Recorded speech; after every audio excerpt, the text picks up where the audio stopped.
So these Merrells have been used for 2 years now. I've used them daily, basically for everything. I brought them on a whim. They were on sale, and I thought, hey, let's just give them a go.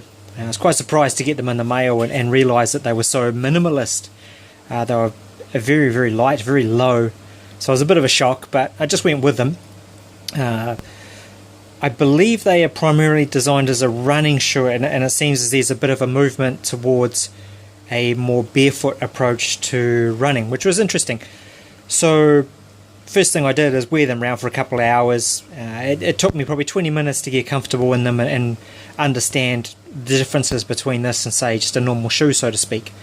I did go for a run in it, even though I'm predominantly not a runner. I'm very athletic. I did find that it took maybe 5 minutes to get comfortable running in them.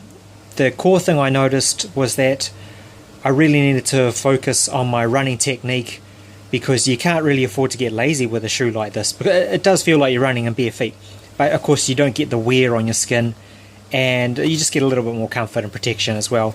So they're pretty cool like that. Very, very low, so your balance is good for your back and your posture, because you're not sort of jacking up your heel at all.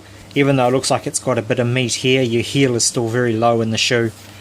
As you can see, I've had just about worn through them here. The rubber's getting pretty thin, but this is 2 years of use.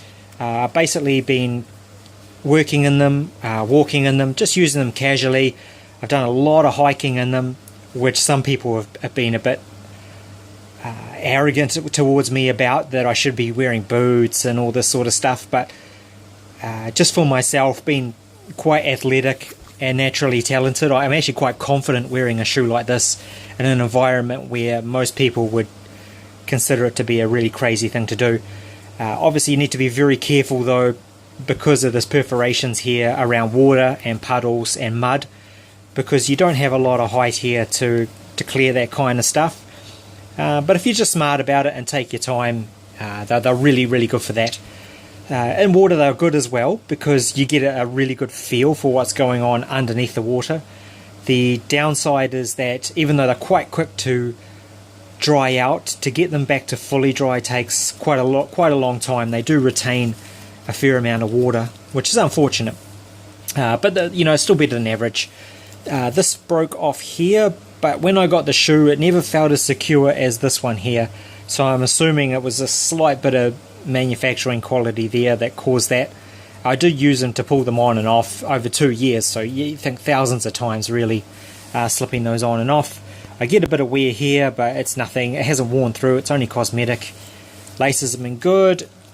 I think one of them, yeah, you can see it frayed off there, but yeah, it was fine because it never sort of frayed out and turned into a big ugly mess, so I never stressed out about that at all. So these are pretty awesome, and I like them very much.